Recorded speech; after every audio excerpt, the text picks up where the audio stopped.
So I almost didn't make it today, and I'll tell you why. Driving through Miami is tough, as it is, but on I-95, when you're merging onto the 195 to catch the exit to come here to the studios, they have this crazy traffic merge now, right? Where like two lanes are merging into one lane, all the cones going down the middle. So I'm in the right-hand lane all the way to the right? I'm cruising in, all of a sudden me and this guy are getting to the part where we need to merge. So he speeds up on me. I'm like, again, like half a car length ahead of him, like I'm getting this, right? All of a sudden he comes in and we're side to side now. Only one car fits in the lane, but him and I are both like in the same thing. So he's gonna scratch the side of the of like where the median is, and I'm about to hit a cone. So I kind of look over at him, he looks over at me, and I'm like, you're gonna have to stop. Like, I'm like, back up, like I gotta go. We were there for a good maybe like 10 seconds looking at each other, trying to like see who was gonna go first, until I finally just stepped on the gas and went through him. But again, Miami drivers, brutal. And again, that was literally 15 minutes ago, 20 minutes ago from when we got here. And that's just it's just trying to get here is half the battle. No, I didn't take out a cone. Just take out a cone. No, I couldn't. Just drive straight up. I should have just put him into the concrete. I should have put him into the concrete is what I should have done. He was close, so we were like, his head, like the mirrors or whatever, his was about to hit and mine was about to hit too, so finally like curved up and beat him. Dude, that's an intense game of chicken right It there. was. Fast and the Furious on 95. Have y'all noticed there's always the dude with the windows down that has his arm outside that cuts you off? That's a typical Miami guy. Right? Have you noticed that? Like it's always like he's with the right arm on the steering wheel, the windows down, and then he stares at you. It's always the same. They usually have a chick on the side too, because they look at the girl like, watch this. Yeah, but if he's gonna cut you off, at least he can like give you the common courtesy, put on the turn signal. Yeah. No one does that. No one puts uses on the turn signal here. I don't think they know where the handle's located. That's the problem. I have no idea. One day I think it was like messing with me on purpose, like for real. Something was up, and then everybody was cutting. Like I was just a straight shot, and everyone was just cutting in front with no turning signal. It's that car. Turning in, everybody was like, today. No. But turn signals are optional here, right? Yeah. That's how I was taught. It's That's how I was taught here in Miami driving. They're optional. The problem is that when you use a turn signal, then they block you in. Yeah. So you try to be courteous and let them know, hey, I'm gonna get in front of you, and then you risk your life. So it's better just cut them off. You have to do it anyways. So when I drive, I drive from Kendall to the beach, and I take 836, right? So I take 836 all the way. I've figured out a way to kind of circumvent all the traffic. So I get all the way to the right-hand lane where I'm going to try to turn off on every exit. So I get off, haul ass all the way down, and then cut somebody off. Yeah, that's me. So I cut somebody off. He's the guy. No, but I have the windows up though. I have the windows up. I have the windows up though because it's hot. But so here's the trick, right? You don't use the turn signal because you try to like get somebody sleeping because now everybody's on the phone, so it's great. They waste so much time. Everybody's on their phone looking down, so there's always ample opportunity to dive in.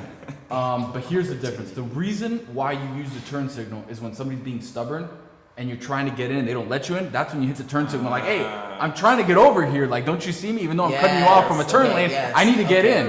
So that's when you turn. That makes me mad when they like get that whole like right in your blind spot. Yeah, like I'm right here. Like, oh no, now you don't even need to. Now that's it. It's over. Like I'm getting in front of you. No matter this what. what gets me. What gets me is the speed limit is optional as well. Yeah. Right? So like you'll see it'll say 65. Right, and I'll go a little bit above, like I'll go 75, right? 75. But there's always someone behind me. A little bit above. You have to go at least 80. Yeah. No cops here, right? There's always someone behind, right? That's like, that's not enough for them, right? So then they'll cut you off, and then they'll give you the finger, or someone cuts you out. It's like, dude, like I'm going above the speed limit. You're the one that's, like that happens all the time. No, I feel like they drive with their hand on the horn though. Like that. Like they're ready for it. That's it. Quick trigger. Are you guys honkers? I am No. the honker. You are the honker, okay. I mean, only Honker if here. like you do If some it's stupid necessary. shit, like If it's cut me necessary. off with no turning, and we're going like really fast on the.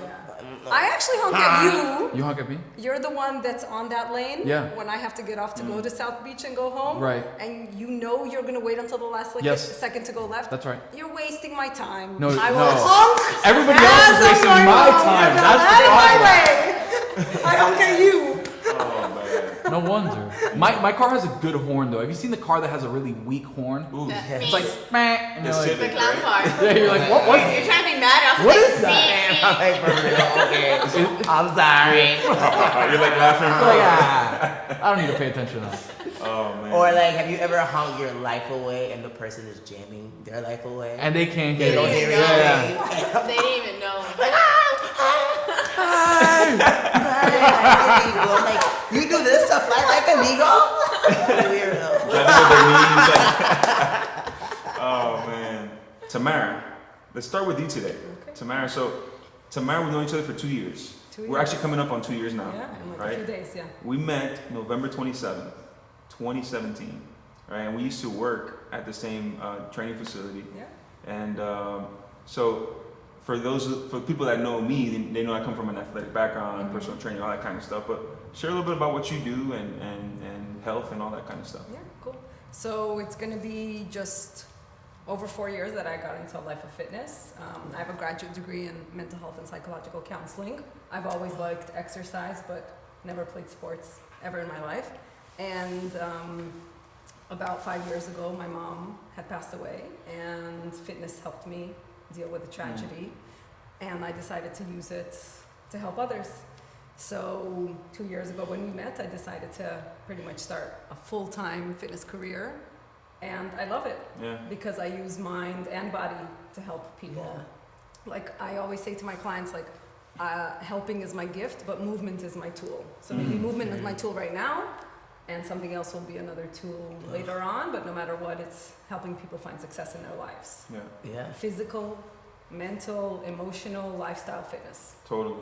Talk about that because you're not the stereotypical trainer, No. right? And we've talked about that in the past. Yes, how yeah. like people think of trainers as like this, big buff person Yeah. that competes in bodybuilding events and all these different kind of stuff. Yeah. But what I love about you is that you're completely, accepting of everything and everyone, Yeah. but also like your style is completely different. So talk a little Yeah. bit about that. Yeah, exactly. And I think that even for myself, and I think anyone in their careers, and I've had lots of different careers, everyone tries to figure out like, what's my mold? Like, how do I fit into this place?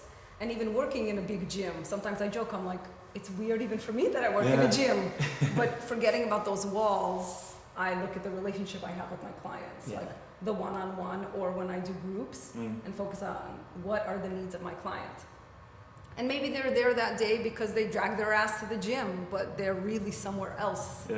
And they feel like crap, or they're going through a really challenging time in their life. That's how I was when I started at the gym. When my mom was dying and I was like, life sucks, but it helped me. So I think. So I'm gonna. Yeah, But yeah. how'd that help you? Like, how did fitness help you cope with that? Because that's something I can't even imagine like going through yet. Yeah. So my mom was suffering from cancer, and I totally stopped taking care of myself. Started eating like crackers and cheese and binge watching Netflix. Like that's all I did. And my husband's like, "What the hell are you doing? Like you like to eat healthy, you like to exercise. What are you doing?" I was like, "I don't care. My mom's dying. I don't care." And my dad died 10 years before. I'm like, "I don't give a shit about life." Yeah. And then he gently like introduced me to a gym he was going to. He didn't force me to go.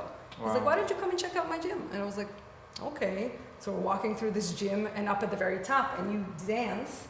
Up at the very top, there was a dance class, and I was like, Hey. "Oh," and he's like, "Why don't you just go?" And I'm like, "Okay." So I started dancing with the instructor. There were just only like a few people in the class, and she was pairing people up. And I was like, the next day I went in and I joined. And then I started waking up early every single morning and going to the gym. So I'm from New York. Imagine waking up at 5 a.m. in November. This happened in November With your coffee. 2013. With the coffee, I drink tea. I'm Russian. I Tea, drink that's right. But 5 o'clock in the morning, it's pitch black. To wake up, to go from Brooklyn, because I moved in with my mom to take care of her, go all the way to the city, Manhattan, go to the gym, do a class, work out, and then go to work. Commitment. And then come back at night, take care of her. Yeah. So I woke up with purpose. I woke up with a reason to wake up, to feel good. And for a moment, no matter the bullshit that was happening in my life, I was taking care of me. Yeah. And I was performing better, performing for myself, not for anybody else, just feeling good. And then I started eating better. And then I started making smoothies for my mom. Like, I became a better caretaker for her because I took care of me. Like, that was the difference. That's so powerful. And then even after she passed away, I kept on doing that 5 o'clock routine, waking up super early, still working out. And there was one time, like a few months in, after she passed away, and I looked at my fitness instructor and I was like, I want to do what you do. Tell me how. And so she died in January. I studied for this fitness instructor exam in the summer. And in September, I got my first job. Wow. So you just gotta do it. Yeah. And when like clients tell me, I'm able to do this because of you, like, thank you, you're the light in my life, and all these compliments, I'm like, it's not me, it's you. Like, people choose to exercise, people choose to move forward in their lives. Yeah. It's a choice. Yeah. It just, I may be the guide, but you're steering the ship, you know? Yeah. Like, so that's the coolest thing, and I'm super grateful for what I do. And it's fun, you know? That's so powerful, right? Because so a lot of the people that we come into contact with on a daily basis, they lack that, like that purpose, right? Yeah. You know, it took you, unfortunately, to get to that point where your mom was in that situation. She Yeah. unfortunately passed, but you found that. You found your purpose. Pax, talk to me a little bit about that, like your purpose, right? A lot of people follow you. A lot of people. Every time you walk into a room, and this is my favorite thing about you. Every time you walk into a room, it's like you cannot be unhappy. You got to be happy, because if Paxton's happy, I mean, you're gonna lift everybody else up around you, right? So, I think that's part of your purpose. But you know, talk to us a little bit about that. Like, how'd you discover that? And if you haven't, like, take us on that journey, man. I think, still fine tuning the purpose. Like that's such a big thing. And I think being a light is one of the main parts of my being here. Because I am aware of that. You know what I mean? And I make it a conscious decision to control the environment, to control the energetic flow, at least while I'm in the room. You know, at least everyone can feel be a light, be happy, because you know, like you were saying, life is tough, you know, and you don't know what anyone's going through. And so my literal prayer every morning is let me be a light, legit. Like I've been praying that for, I think it started when I got on the show. When I started preparing for the show, and I knew I was like gearing up for something. I just didn't know what it was. So I was like, let me be a light to like whoever is watching, whoever I'm touching, affecting, whatever. And so I still like have that in my life. But yeah, I think that's so. I just think it's so important to create that, to have that for people, to make someone smile, make someone feel good. Yeah. You know, life is tough, and if you get to make someone feel good with a joke, with a yes, bro, you look good, yo, your outfit's fly, or whatever it is, you know what I mean? Or even with your own smile. Or however I could do that, I just want to play my part in making everybody. I know it sounds so cliche, but like but it's true. Playing my part in making whoever I'm affecting or impacting in the situation feel good. You know. Wow, man! Like I admire you so much, right? Because a lot of people that have had the platform that you have, or have had that opportunity in some way, shape, or form, they completely change for the worse. That experience is going to change you. Like you're going to be changed. Of course. And you have to people that are around your circle have to understand that. But I was talking to my wife recently about that, and I want her to kind of talk to you about it. But what I've always appreciated from you is that even though you went through that experience, you still remain grounded in who you are, right? Yeah, there's a few things that have changed, which is natural. Yeah. But you're still Pax. You know what I mean? Yeah, because we've seen you through different seasons. We've seen you through Paxton who sings, Paxton who dances, Paxton who's our friend. But I know you're in an industry that really tries to kind of control who the artist is. Yeah. Like they really want to make the profit. But how do you stay authentic to who you are? Like how do you bring your true Paxton self to your art and to your task? I think that's what makes the artist and what separates the artist from the product. And in order for me not to be the product, I had to be the best artist that I could be. I had to be the best authentic thing, the best Paxton I could be, you know, and put my own funk in it, put my own to make it me, you know. So because that's what's going to separate it from the mundane, what everyone's hearing, what everyone's listening to, what everyone's seeing, to like, what is this? This is different. It feels different. It hits different, you know. But that's what makes, to me, that's what makes the artist, you know. It's all about being authentic, being your true self, being that vulnerable vessel, you know, and being that sensitive and letting everything, you know, putting it out, releasing it, because it's touching somebody. It's your story, which is what I'm seeing now in the season of dance. My story is helping someone else's story. You know what I mean? Like, this song I wrote will help someone else in their situation. If this piece I choreographed helps someone that's going through whatever they're going through in this situation, release that. You know, and that's just been incredible. Yeah. How do you guys stay true to your self-care? Because you both mentioned that. Yeah. You both mentioned that you can help people more when you know who you are, when you put yourself first and you really get yourself right. But how do you make that such a priority? Because I think that that's something that we Super lose important. so much Mhm. in today's society. Everybody's on the go. Like Yeah. you have to get things done. You go to work. The days are flying by. We're already almost at Christmas again. Yeah. So how do you make sure you're true to that? I mean, I think first of all, it's about being authentic and honest and saying no one is perfect. Mm-hmm. And that when you realize you've gone a long time without taking care of yourself, you're like, what the heck just happened? How could I be Yeah. the best Me. and the best person I can be and the best professional I can be if I'm not taking care of myself? So the other thing is also when I'm the recipient of resources and of self-care services, I can understand my clients and I could also tell them, I do this, do this. Yeah. So in January, I hired my own trainer. Now I have a nutrition coach. I go to acupuncture that one of my clients recommended for me. I'd never done it before, and I've talked to clients about, why don't you try acupuncture? Never did it myself. Now I do it. I do massage. I tell my clients to do massage, but it's about making time. Yes. Yeah. Making The time. hardest part is I have to say no to a client to make time for me. Yeah. Mhm. Yeah. And that is the That's good. biggest struggle because people who help often don't like to take help Yeah. or don't ask for help. Yeah. So it's like making it an appointment on my calendar and saying, sorry, I can't because I'm doing this. Mm-hmm. It's always work. For me at least, I don't know for everyone, but for me at least it's work, but it replenishes me and I have to be mindful about it. Yeah. Yeah, just piggybacking off of that, yeah, just staying refreshed and inspired and making sure that I'm good. If I'm going through, I love listening to podcasts, whatever I can do to get some information about making myself feel good. I love to pass it on to others. So if I like to stay, I know that I'm gonna be, especially because I have my classes, so I know that I'm gonna be imparting something. I love to let them leave with something more than just this hard combo that they just dive over. You know, I love to leave them with some. They have to leave with some substance, and I have to. And so I love to just stay fed, inspirationally, reading books or whatever from other creatives, and just things that I can just, hey, you're gonna be okay. Well, Do X, Y, and Z. Your energy source. So your energy source is gonna fuel your commitment, right? Like if you are, whatever is your source, whatever you're listening to, whatever you're reading, whatever you're looking at, that's really gonna pour into you, right? And you wanna make sure you're pouring into yourself the right things so that you can then pour out to others, right? So I know something for me, and because we're kind of on that like commitment, right? Like you guys are very committed to what you're doing, and I feel like the same way. In order to pour into others and be committed to others and to your craft, right?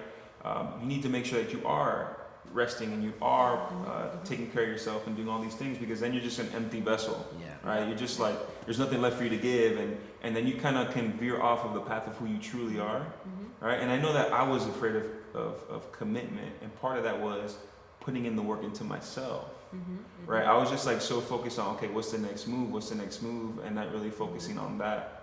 And I know I was afraid of that, you know, of committing to a career, of committing to a spouse, of committing to my craft, out of fear from a variety of things, but part of that was my energy source. Like, where was I getting that source, right? I was getting it from all the wrong places. And one thing that I'm proud of is my boy Anthony. He's stepping into that. I'm proud of you, man, because this is a season, and to be quite honest, because I see a lot of myself in you, I was never that dude that wanted to get married. You know, the very first conversation that I had with my wife was, I will never marry anybody. Like, I think women are crazy. Like, to be in a long-term you're not commitment wrong, with them. man. You're not wrong. But They're a little crazy, but we He need was that wrong. crazy. We need that, right? What do you mean? What do you mean? He was wrong though. And you know what she told me? She said, well, tell them what you said. Yeah, we couldn't stand each other. Like, legit hated each other when we first met. And he says at a dinner with some friends, I'm never gonna get married. I'm never gonna deal with one crazy hormonal woman for the rest of my life. And I just looked over, and this was still like BC Savage Susie, where, you know, like she just, I had a bad energy source. she would come out, sometimes. And I just looked at him and I said, I can't wait to meet the woman that puts you in your place and makes you get down on one knee so I can pat her on the back. Like, that was it. That was my only statement to him that night. wow. And well, Yeah. Did you pat yourself on the back or no? multiple times. Okay. I've been really, really good to it. Every day in the morning. And I'm Okay. just like, You got a bruise on that side from. I rotate. You rotate, alternate okay, my alright. sides. Each But morning. yeah, that was it. But I commend you, dude, because you're taking that next step, right? Yeah. You're engaged right now. You're about to get married pretty soon. January 11th. January 11th. Send the gifts Almost anywhere. there. I'll accept everything. Cash mostly. Cash. I'll let you know the address later. Cash rules But everything. yeah, Kareem, you know how it is. But yeah, so I'll take you back to the beginning as far as commitment goes. So my wife to be and I are high school sweethearts. We met in 2009 at Killeen High School, and we've been together for 10 years now. And through a lot of transitions, a lot of different life experiences, it's been crazy because when you meet somebody at 16, 17 years old, fast forward 10 years to where you are now at 27, 28 or whatever, a lot of things are different. You're not the same person you were 10 years ago. Like think about 10 years ago, like who were you 10 years ago? And then to be connected with somebody as you both grow up is really difficult. So we did have a period where we were not together in college. It was like an 8-month period where we kind of separated and we were like, hey, look, like this is just too much. And a lot of it was immaturity, a lot of it was jealousy, a lot of it was just stuff that you're dealing with as a kid. Because imagine, you look back and you're like 18, 19, 20, 21 years old. Who are you? You don't even know who you are. So how can you expect to have somebody else and take care of that person or try to understand where they're coming from, especially with different life experiences as they happen? Because imagine, shit happens when a family member dies or somebody gets sick or you move away. So a lot of the time that we've been dating has been spent apart. I was up in Orlando going to school, then she was down here. Then she went up, and then I had a death in the family. I had to come down. And then she was up there for a couple of years, and I was down here and trying to make it happen. Then she finally gets down, and then all of a sudden I get ESPN's job up in Connecticut. So now I'm up in Connecticut, following my dream. Commitment, we talk about commitment. Saying, hey, whatever, and just to diverge for a second. I think important is career-wise too. If you're, hey, this is what I'm going to do. This is the field that I'm going to be in. I'm going to have to accept whatever comes my way, right? Be it I have to move to Alaska if I want to be an ice fisherman and they've got the best stuff there, I've got to go over there, right? So for me, being in sports media, ESPN is the mecca of everything. Yeah. Like Bristol, Connecticut, as small and as horrible as the town is, it's still the epicenter of what sports media is. So I was there and able to kind of redo my college experience with the best people in the industry. So she was very supportive of me, and I love her for that because she was just basically like, hey, I can't tell you no, because you have to go learn and be your own man. And I grew up a lot in that time. So that was in 2017. So we've been dating for 7-8 years or whatever it is. And I had no intentions. Again, similar to you, is like, you set these expectations up of like, I need to have this amount of money to then do this, or I need to be in this role in my job or my company to be able to reach this expectation. And for me, marriage was just like, when I have X amount of money, when I'm in this position, like, then we'll talk about it. But again, being alone in Connecticut, there was nobody. I didn't have anybody. I had a couple friends here and there, but they were married, they had kids. So it was just, I would go home and I would sit on my couch, like a really shitty little couch, and I'd sit there and it'd be like 32 degrees outside. And I'm sitting there like, okay, so like, what do I do now? Like, what's the plan? And I did a lot of soul searching at that time to figure out who I was, and I was able to really center myself. And it got to a point where I was like, okay, I need to start making things happen. I think one of the things, like stepping out in faith, taking that leap of faith, was asking my then girlfriend to be my now fiance, or to be my wife. And it completely out of left field. She wasn't expecting it, just because she knew my mindset of, all right, I need to grind until I get to this point to be happy enough to then ask you to marry me. So that was the problem, which is, again, we talk about the give and take of how lenient and how giving and how selfless she's been to help me and support me in what I'm doing. And I wanted to reciprocate that with what she wasn't expecting, which was a ring, which was, hey, let's get married. So it's just been a crazy 9 years, and there's nobody that I can imagine doing life with other than her. She's really my best friend. And it's funny how we talk about when we're in high school, we have a ton of friends, right? Oh, like my boy here, my boy there, like everybody's cool. Like we have 25 people, we have a whole group text, everybody chatting. And then 2 years later, it's whittled down to 12. Yeah. 5 years later, it's like 4. 6 years later, it's like, all right, I got me and my boy and this other, and I'm like, that's it. Yeah. She's been the one consistent rock that's helped me become who I am, in the way that she's allowed me to express certain feelings, certain emotions. Because you see me here, I'm very reserved. I'm not a guy that goes out and wears my heart on my sleeve. That's not me whatsoever. But she's allowed me to explore that side of myself, to kind of like really round out who I am and be able to not only use that in my personal life with her, but also in my professional life, being on camera, being behind the mic.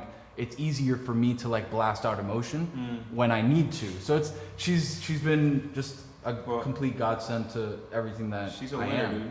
Yeah. She's a winner. You know, the few And times you guys I've know had- her, Yeah, like- the few times we've had the opportunity to speak to her, man, it's like she's perfect for you, dude. Yeah, exactly. Perfect. And seeing as to Tamara, like I always like to surround myself with people that are ahead of me in life. And what I mean by that, you've been married how many years now? Have you been married? 11. 11 years. Yeah. You got married like I when thought you were a I'd never baby. get married. Yeah. I know, I'm younger. But I know, it's okay. But why don't you give, so seeing as he's getting married pretty soon, and then we have some viewers that are in that season of their life, why don't you give Anthony some advice, or anyone that's interested in knowing something about that next season? Do you live with your partner? Yeah. So that's already next hurdle. Whereas some people don't live with their partner. I think the most powerful thing you said is that that's your best friend. Yeah. Your partner, if that person is your best friend, they have your best interests always in mind. They will push you beyond your comfort zone to progress, and they'll also tell you things you may not want to hear. Right. I think that is the most valuable thing to Yeah. have in a relationship. Yep. So that's men, women, whatever type of relationship you have, that's what a partnership really is. And I think it's on us to listen. So I always say, like, my husband made me more mature, my husband made me the better person that I am now. Whenever in the past people would tell me to calm down, I was like, don't you tell me to calm down? Like, I get like so angry. When my husband tells me to calm down, I'm like, oh, I think I should calm down. Like, it never happened in my life. Because I'd be like, this fighting words, you know? Go scrap right now. Yeah, exactly. So I think that's the beautiful thing. It has to be a partner for you. Yeah. It has to be a partner that you can hear calm down, and that you actually calm down. She doesn't listen to me when I tell her to calm down, though. She gets more upset, so we're not in Yeah. that season yet. Not yet, not yet. Don't worry. Maybe in a couple Yeah, years. yeah, Around year 7. You know. It's been It year doesn't 10 work. though. It's been 10 years and it hasn't No, worked after yet. marriage though. It's like, So I gotta wait it's another different. 7 Yeah, years? you gotta work Yeah. another 7 years Yeah. for it, Yeah, and then you're yeah. gonna get, because it doesn't work. And I learned another thing too recently. Oh boy. So apparently, you know how we get brownie points for doing certain things. You know, like if you buy somebody jewelry, you get a few brownie points. And if you do this, you take them to the, or they want to watch a chick flick. Okay, brownie points. I heard that those expire at midnight. Yeah. So the next day you have to start fresh. Work hard for them. So I'm way behind, brother. I thought I had a bank of those. Nah, No. man. Depends on Midnight. the They That's do not. why. They're not The bankable. They're not bankable. I thought I Interest could girls, get like interest girls. like a What savings purse? account, That's why it escalates like a 0 to savings 100. account. No, Because there's no interest brownie girls, points. the interest No, girls. man. I disagree. Interest girl. Okay, so I'm getting. Yeah. It's I'm Dissenting not part of opinions. it. Yeah, So my interest, there is no interest. It's not You got compound midnight. interest over here. It is compound. Okay. You gotta know the beautiful thing is you have to know your relationship. Yeah. And I think the interesting thing is, like, there's lots of couples where, when you go out and you go out with a couple and they're arguing and you're like, why are these people in a relationship? Yeah. Well, sometimes that's what works for them. Sometimes it doesn't, and they just make it work. But if you, like, I say I've been with my husband for 12 years now. Actually, this week it was like 12 years since our first date. So we dated for like 9 months and then we got married. So we did like the total opposite of you. But I always say, like, maybe we had like maybe 3 arguments in 12 years because we like to listen to each other. And also I'm open to listening to him and he's Yeah. open to listening to But that's me. definitely a personality trait because not Yeah. everybody can sit there and listen and be Oh, like.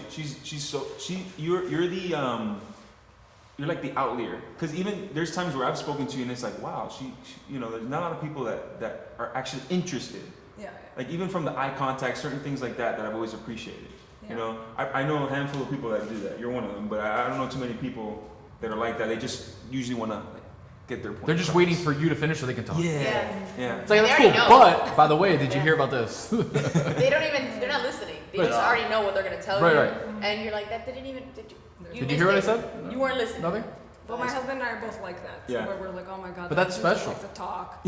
Because there's people that aren't like that whatsoever, and then you have the like oil and water situation of I'm a listener but you're a talker, and I can never get my point across because all you do is talk and I can't say anything because we're always trying to like one up each other. So it's actually incredible and commendable that you have that relationship that you can sit there and say, all right, you're gonna talk, you're gonna finish your point, I'm not gonna cut you off, and then I'm gonna be able to come in with my point. Because the problem is, and I don't know if it's just the nature of my industry, but being in media, being in radio and stuff, it's like, I need to cut you off because I need to get to my point quicker than you can finish your point because I need to win in this argument. Yeah. And so I have that issue where sometimes she'll be talking and be like, yeah, that's great. But have you thought about this?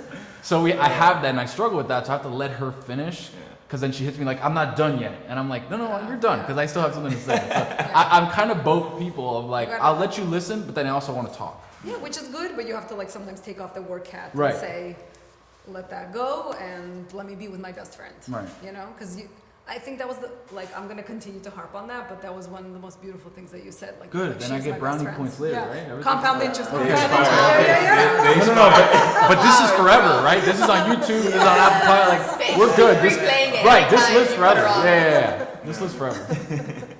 So Best friend, facts. best friend. One thing that you did a few years ago that I was like, man, I wish I could do that. You know, you took a step of faith and you went out to Cali for a little bit. Mm-hmm. Tell us a little bit about that experience, man. Like, how'd that go, and what'd you learn about yourself when you were over there? On the show, or just out in California? Yeah, when you were over there in California. Yeah. The whole experience from like after. After the show. Man, holy cow! I learned a lot about myself, and a lot of good, a lot of bad, a lot of ugly and stuff. Which you need that gut to get a good album out. But man, at first it was tough because it was gonna dive right deep into it.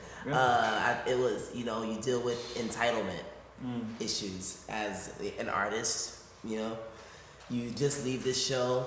I was on it the whole time, 10 weeks. You think it's like this national prime time thing that people are gonna be emailing you. Jay-Z's gonna be emailing you. Like, yo, let's make a song. You think you're gonna have all these opportunities just thrown at you.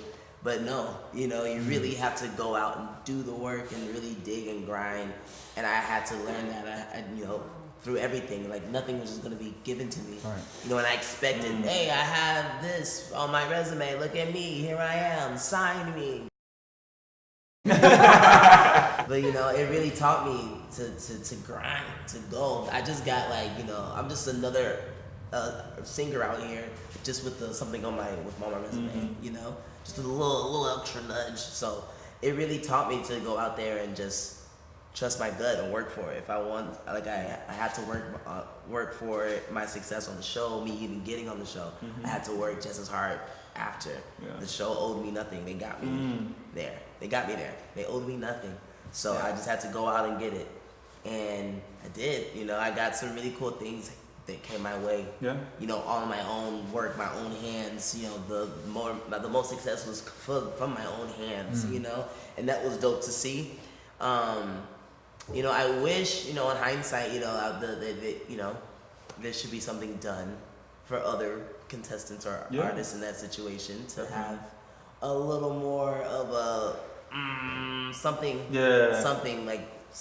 but that's another conversation for another day. But, you know, because it does kind of mess with the psyche. You know, I had to go through a lot of like soul searching and digging deep into, hey, why am I doing this? What do I really want to do? Do I really like this? Am I really about this? You know, but no, it allowed me to release music. I was able now to have people listen to my songs, and you know, people were loving the music that I put out. And before any of that, I was releasing music to a wall. Right. You know, putting it on SoundCloud, like, yo, check out my shit, SoundCloud. It's on SoundCloud.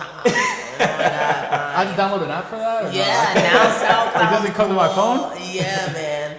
But no, it allowed me to, you know, do what I wanted to do, release music and have people connect to it. And people are still connecting to what I released. You know, my first project was almost 4 years ago, and people are still responding and connecting, and it's just like, yo, that's awesome. Yeah. Awesome. But yeah, LA taught me a lot about that. and taught me that I really love Miami. 305, baby. I love Miami, you know, man. LA, it's very easy to feel less than, you know, and I feel like in any industry in LA, it's just so easy to feel less than because it's always bigger. In your face, you see it right there, you know. You don't have 1 million followers, but the person next to you has 1 million followers. And it's just like, it's just. And you don't even know what they do. You don't even know what they do. You're like, who are you? You know what they do. And they don't even know what they do. They're just like, Oh, that's better. That's You know? That's next episode. That's deep. Yeah. That's deep. That's deep, man. That's there. I learned that I just love LA to go make my music and to get out. Yeah, I definitely learned I don't want to live there. You know, unless I'll take a spot on the hills, like, okay. If it's given to you, I'll rub it out. But, you know, I just really love the energy. The talent is amazing. Yeah. But get out. It's a different, specific, it's a particular place. Yeah. You know, for particular people. How important was it to have your support system back home? Because I know a lot of people probably came alongside you throughout the journey, and they probably left just as quickly. But to know the people that were there from the beginning, your family, you know, people that were there before SoundCloud was even, when you were still just doing things in your room, like music in your room, MySpace. and you know, your MySpace profile, you were doing the whole coding and everything. But how does that really make a difference? It does. It helps. Like, you know, the show was really cool, and they flew out my parents every week. You know, so they were there Monday. They'll get there Sunday and leave on Wednesday and do it every week. So me seeing them, it helped. You know, because it's tough. It's tough, and having your friends back at home to call on the days that it's eliminations and you don't know if you're about to go home, that really helped. You know, even coming back after things was said and done, having your friends, you know, just to like fall back on, because it's a really tough thing that no one really talks about when the camera's shut off. You know, and you feel like your whole world just like hello, wait, I'm a superstar. Nobody told you? Nobody told you? Like, yo, shit, like, it's crazy. You go from having this red carpet of a lifestyle every day, show for everyone, and it's like this in your face, people telling you this, you're getting pushed and shoved everywhere, and then all of a sudden there's remote silence, and the next season's on, you know? Yeah. But and then you have to, what do you do in that remote silence? Where do you go from there? No one teaches you that, and you have to figure that out on your own. And a lot of people go through depression or whatever it is to figure out. I have my homies, you know, thank God, to help me, you know, really cope with that, you know. But it's still tough. It's, you know, but you know, you gotta find your way. The support helps. And I think it's what you said about being authentic and what you said about soul searching. It's being comfortable with the silence and listening. That's big. Where a lot of people aren't. Come on, girl. And I think it's exactly as you say, when you have all that red carpet, all that media performing, and people are so excited to see you, and then the red carpet gets pulled from under you, and you're like, it's easy to feel entitled. It's very easy to feel entitled. Yeah, so easy to feel entitled, and I think that's an issue with society today, right? Like, how often do we see people that, because they've done something, or they've been on a show, or they've done certain things, they feel like, okay, I have this on my sleeve, I deserve this. Oh, no. Wait, that was just one part of your story. There's so much more for you to accomplish and to reach before you can get on to the next, for what you're trying to do, right? So I think that's a very important lesson to learn, and I'm glad you went through that. Because that's made you a better person. 1000%. Yeah. 1000%. It shaped me. I had to pull up, and you know, and it did. Yeah. And you realize what you value too, because it's easy to get caught up in the routine, the job, all that. But in moments like when you were up in Connecticut, you said, and you're just sitting there, just you, and trying to figure out now what's the next step. Right. Those moments that molded you are going to lead to that next step. Absolutely. Like that's what's going to really help you figure out where the priorities lie. Where coming back and proposing to your girl, that was a priority because you knew the value in that. Yeah. Versus now I'm just going to chase my career, and then you're 50 alone and depressed, and you look back and you're like, where did the time go? Even if you made the success that you wanted to get to, right? Like everybody has the pinnacle of what they think success is. Yeah. And we all struggle with that. Like, if I get here, then I'll be happy. I think I might have talked about it down in the last episode. It's like I struggle with that daily of like, I'm never in the moment. And this is me just being open. Like, I'm never in the moment because I'm always still chasing whatever I think is going to make me happy. And I think happiness is conditional, right? Like happiness is when you're on the show and all of a sudden you're it, and then everybody leaves. It's like, how do you make that happen again? How do you catch that high again? And when you're on TV or when you're on radio at a national platform and you're sitting there saying like, wow, like I worked for this, I made it here, and then you go home and have the feeling of like, I'm not, like I didn't do anything. You know what I mean? Like I'm lucky I'm even here. It's humbling. And it's that survivor's remorse of, okay, like I'm the person that made it to this point, yet I go home and I'm not happy. And I thought when I was in Connecticut, hey, if I make it to this show, like, which is the show that I grew up watching that like got me interested in doing this job, all of a sudden I'm there, like I'd be happy. Yeah. And now I'm here and I'm like, I need more, I'm not happy yet. So it's always a continual chase of like being happy and trying to find like joy without the happiness. Yeah. It sounds weird, but I just feel like happiness is very fleeting. Because one day, like a couple weeks ago, like I was happy when I left, but then the moment I left, I was like, I'm not happy. Like why? It's circumstantial. Right. Yeah, maybe change it instead of happiness, gratitude. Right. No. Yeah. Absolutely. But the problem is, it's hard mentally to get to that point every single day. It's maturity to get there. Right. Everything that happens throughout your daily thing, like, okay, I leave it, I'm good. Like I was just there and I had the high and now I'm out.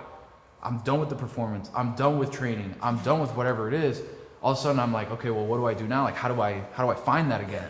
And that's an issue, you know? And again, people turn to other substances to like help them do that. And that might be chasing their high. But for people that have that high professionally or helping somebody or making somebody better than they are, like you guys do, everybody, literally everybody here, it's just tough in that mind frame to sit down and say, hey, like, I'm happy with where I am, or I'm grateful for where I am because I could not be here. You know, like everybody here could be doing something different and not being happy. So it's just kind of crazy to think about that you have that in your mind and yet you're still not grateful, or you're still not happy, or you're still not this or that, whatever synonym you want to put to it. It's just crazy how the human mind works, you know? I also think that part of that is the season that we're in. We're all kind of like in a building season, right? Yeah. Where it's like, all right, I'm trying to set myself up. Right? Because eventually we'll get to that point, you know, just maturity. Like we're not there yet. We're not right? There's still a lot of things that we need to accomplish just for our own self. I also think there's a spiritual journey that has to happen within ourselves that, you know, we need to encounter on a personal level before we can fully feel that gratitude, right? Sure. But I think that's the key word, gratitude, right? Being just grateful for where we're at, looking at where we could be. Yeah. Right? We could still be doing SoundCloud, or I could still be training people for free, or doing so many different things that we did in the past, and just looking back and remembering, wow, like I've been through so much, and this journey has been so long, you know. And I think that's the key that'll unlock that joy. For sure. Yeah. But guys, today was wonderful. I really appreciate you guys coming out here. This was fire. Like, I would love to have you guys again. This is so good. And